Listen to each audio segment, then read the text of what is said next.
Salam sejahtera pemirsa, berjumpa lagi bersama saya dalam pembahasan buku Bugar Selamanya.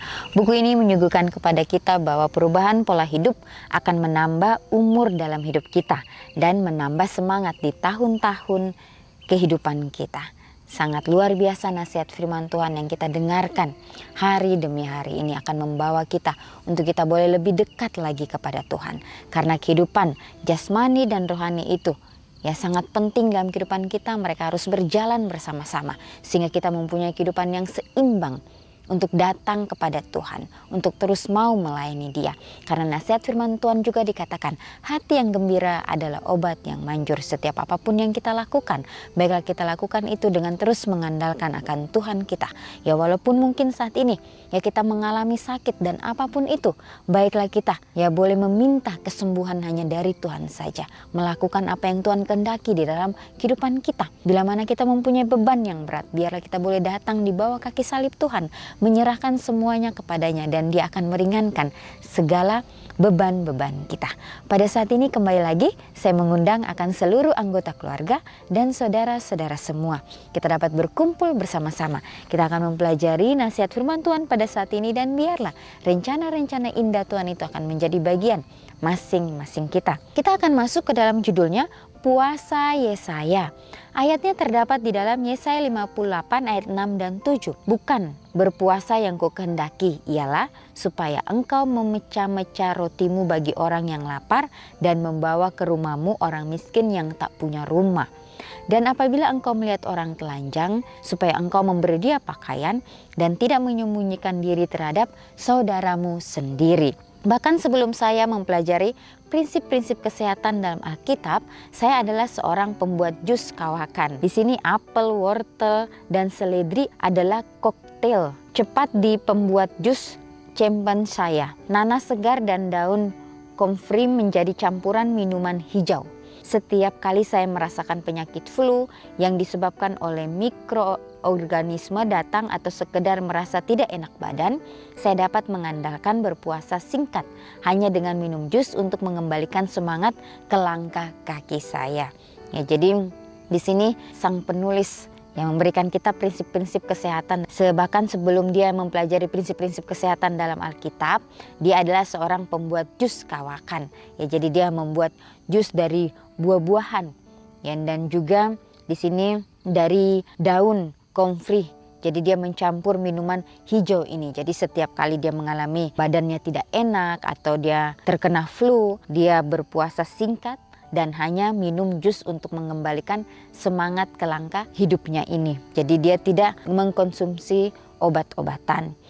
Beberapa tahun yang lalu saya berjuang melawan infeksi flu, khususnya infeksi yang tahan banting yang menolak untuk pergi setelah diberikan waktu 24 jam. Saya membersihkan penyakit itu dengan koktail. Masih belum beruntung. Saya menyerangnya dengan minuman hijau yang dibuat dengan rasa asam. Masih tidak ada perubahan. Akhirnya saya meramu rasa yang tidak enak, yaitu seduhan jus lobak. Jadi jus tersebut tidak membunuh penyakit itu, tetapi hampir membunuh saya ketika menelannya. Di sini sang penulis juga dia terkena infeksi flu, dan pada saat dia meminum jus-jusan itu ternyata tidak membantu. Dan di sini juga akhirnya dia meramu rasa yang tidak enak, yaitu seduhan jus lobak. Tapi jus tersebut tidak membunuh penyakit itu, tapi hampir membunuh dirinya sendiri. Jadi inilah bagaimana dia melakukan segala sesuatunya supaya dia dapat sembuh dari infeksi flu-nya ini. Akhirnya saya berbaring kesakitan, sesak dan merasa lelah. Lalu membuka Alkitab saya untuk melihat apa yang dikatakannya tentang berpuasa. Saat itulah saya menemukan puasa Yesaya tentang berbuat baik kepada sesama, disertai janji kesembuhanmu akan segera muncul. Kemudian kamu akan berseru, ya Tuhan akan menjawab. Kamu akan berteriak minta tolong, dan Dia akan berkata, inilah aku. Di dalam Yesaya 58 ayat 8 dan 9. Meskipun saya sedang menderita, saya tidak sabar untuk mencoba puasa yang tidak biasa ini. Karena saya tidak mengenal siapapun di kompleks saya yang benar-benar lapar.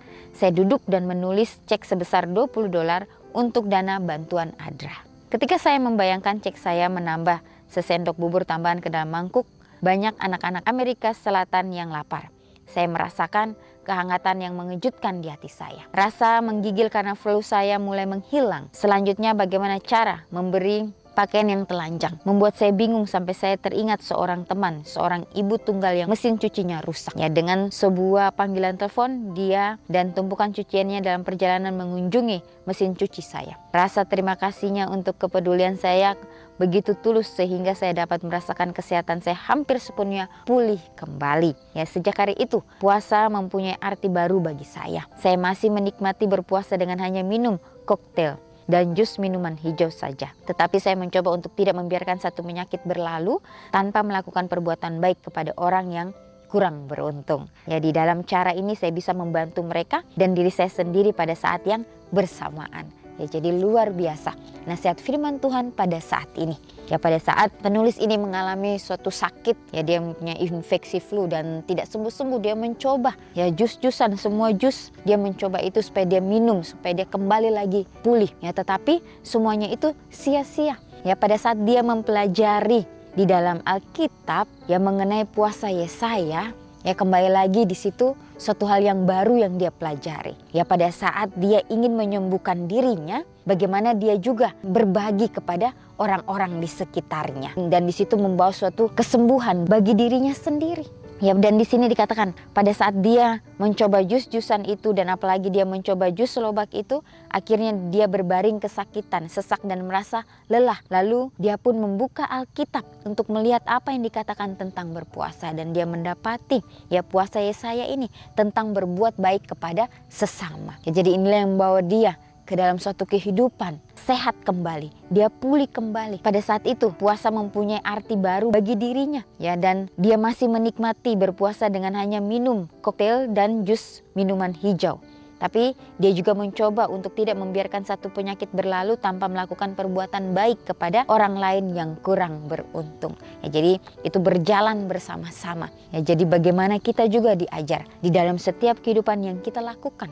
Ya, betapa pentingnya untuk kita boleh saling berbagi satu dengan yang lainnya. Itu akan membawa kita kepada suatu kehidupan yang lebih sehat lagi, kepada suatu kehidupan yang lebih mengandalkan Tuhan di dalam kehidupan kita. Ya, dan di sini katakan lain kali ketika kita kesulitan menghilangkan penyakit flu, kita cobalah puasa Yesaya bersama dengan jus segar yang bergizi.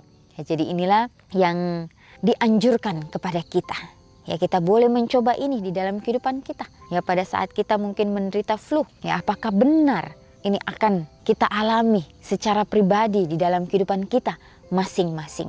Ya, ini akan membawa kita bagaimana kita mempunyai hubungan yang erat dengan Tuhan kita. Karena Tuhan kita adalah Tuhan yang Maha Kuasa, Tuhan yang Maha Adil. Ya, selalu memberikan kepada kita tepat pada waktunya. Ya, dan di sini juga dikatakan ya bahwa pada saat itu dia bingung ya apa yang harus dia lakukan ya pada saat dia ingin ya memberi pakaian bagi mereka yang telanjang. Ya, akhirnya di sini dikatakan ya membuat dia teringat akan seorang temannya, seorang ibu tunggal yang mesin cucinya rusak. Ya, dengan sebuah panggilan telepon, dia dan tumpukan cucian dalam perjalanan mengunjungi mesin cuci saya. Ya, rasa terima kasihnya untuk kepedulian saya begitu tulus sehingga saya dapat merasakan kesehatan saya hampir sepenuhnya pulih kembali. Ya, jadi dia memberikan ya atau meminjamkan mesin cucinya kepada seorang ibu yang tunggal ini untuk mencuci pakaiannya. Ya, karena ibu ini mesin cucinya rusak ya, sehingga dia mengizinkan ibu ini untuk memakai mesin cucinya. Ya, jadi ada jalan yang akan Tuhan berikan kepada kita walaupun kita dalam kebingungan. Ya, sama seperti sang penulis ini, dia kebingungan apa yang harus dia lakukan, tetapi Tuhan membuka jalan baginya. Ya, jadi tidak ada yang mustahil bagi Tuhan. Semuanya dia akan berikan, dia akan bukakan jalan bagi kita asalkan kita mau ya untuk diajar, asalkan kita mau untuk berbagi, asalkan kita mau mempunyai roh kerelaan, roh ketulusan di dalam kehidupan kita untuk dapat melakukan semuanya itu. Ya, jadi tidak ada motif dalam setiap apapun yang kita lakukan. Bahwa kita lakukan ini memang kita lakukan hanya untuk kemuliaan nama Tuhan saja. Ya, disitulah kita akan mendapatkan pemulihan sepenuhnya yang Tuhan berikan bagi kita. Ya, karena hati yang gembira. Ya, pada saat kita membantu orang, kita mempunyai hati yang sukacita.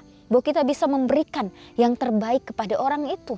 Ya, sehingga orang itu juga dapat merasakan bagaimana kasih Tuhan di dalam kehidupannya. Ya, sama seperti ibu ini Ya, dia begitu mempunyai suatu semangat, dia bersuka cita karena ada orang yang mau membantu dia untuk dapat meminjamkan mesin cucinya.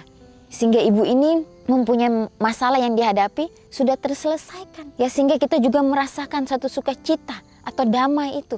Dan orang lain juga merasakan apa yang kita rasakan. Ya, jadi Tuhan akan selalu memberikan kita jalan keluar yang terbaik. Ya, asalkan kita mau untuk menunggu dan bersabar apa yang akan Tuhan berikan bagi kita masing-masing. Ya, jadi di sini penulis juga mengatakan, meskipun saya sedang menderita, saya tidak sabar untuk mencoba puasa yang tidak biasa ini. Ya, karena saya tidak mengenal siapapun di kompleks saya yang benar-benar lapar. Saya duduk dan menulis cek sebesar $20 untuk dana bantuan ADRA. Ya, jadi yang pertama itu ya, dia membantu ya orang-orang pada saat itu dengan menuliskan cek sebesar $20 ya untuk dana bantuan ADRA. Ya, jadi ketika saya membayangkan cek saya menambah sesendok bubur tambahan ke dalam mangkuk, banyak anak-anak Amerika Selatan yang lapar. Saya merasakan kehangatan yang mengejutkan di hati saya. Rasa menggigil karena flu saya mulai menghilang. Ya, jadi hati yang gembira adalah obat yang manjur. Ya, kembali lagi pada saat dia membantu ya anak-anak yang menderita kelaparan di Amerika Selatan, dia merasakan kehangatan yang mengejutkan di hatinya. Ya, jadi rasa menggigil karena flu itu hilang ya, oleh karena dia mau melakukan apa yang Tuhan kehendaki di dalam firman Tuhan. Ya, jadi inilah pelajaran yang begitu luar biasa, pelajaran yang kembali lagi mengingatkan kita bahwa setiap berkat-berkat yang Tuhan titipkan kepada kita, yang Tuhan berikan kepada kita, ya kita doakan itu, sehingga itu dapat menjadi berkat bagi orang-orang di sekitar kita. Sehingga mereka juga dapat merasakan bagaimana kasih Tuhan di dalam kehidupan mereka masing-masing. Ya, kalau kita mengingat kembali bagaimana perjalanan Yesus bersama dengan murid-muridnya, begitu antusiasnya untuk menyampaikan akan kabar keselamatan kepada setiap orang. Ya, walaupun pada saat itu murid-muridnya belum mengerti sepenuhnya misi Yesus di atas dunia ini, tetapi mereka mau mengikuti Yesus. Ya, mereka bertanya kepada Yesus dan Yesus pun memberikan jawaban kepada mereka. Ya, dan kita mengingat kembali bagaimana Yesus memberi makan orang-orang pada saat itu dengan 5 roti dan 2 ikan. Tapi dalam semuanya itu Yesus berikan kepada mereka supaya mereka merasakan bagaimana pimpinan Tuhan bagi kehidupan mereka masing-masing, dan juga bagi murid-muridnya pada saat itu. Dan bagaimana Yesus menyembuhkan orang-orang sakit, bagaimana dia melihat iman daripada orang itu, sehingga bukan dengan obat yang harus mereka minum, tetapi bagaimana Yesus menjamah hati mereka, memberikan mereka kedamaian. Itu yang membawa kesembuhan bagi mereka, dan mereka boleh percaya bahwa inilah anak Tuhan, inilah Sang Juru Selamat itu. Jadi sebagaimana sang penulis ini alami, ya begitu pula bagaimana Yesus pada saat dia berada di dunia. Dia memberikan makan kepada orang yang lapar. Dia memberikan kelegaan kepada orang yang mempunyai beban yang berat. Biarlah kita juga boleh meminta akan tuntunan Tuhan dalam kehidupan kita. Sehingga dimanapun kita berada, kita boleh menjadi berkat. Kita boleh menjadi pembawa-pembawa damai itu. Ya, karena kita hidup di akhir daripada dunia. Ya, bagaimana setan bekerja keras untuk menjatuhkan setiap umat manusia. Tapi kita harus yakin dan percaya bahwa Bapa kita akan selalu memberikan kita kesanggupan, memberikan kita kekuatan untuk terus maju, untuk terus mau melayani Dia dengan sepenuh hati kita. Inilah nasihat firman Tuhan pada saat ini. Biarlah kita boleh terus mengandalkan Dia dalam kehidupan kita dan melakukan akan setiap teladan yang Dia sudah contohkan kepada masing-masing kita. Kita akan berjumpa lagi di kesempatan yang berikutnya, dan Tuhan memberkati.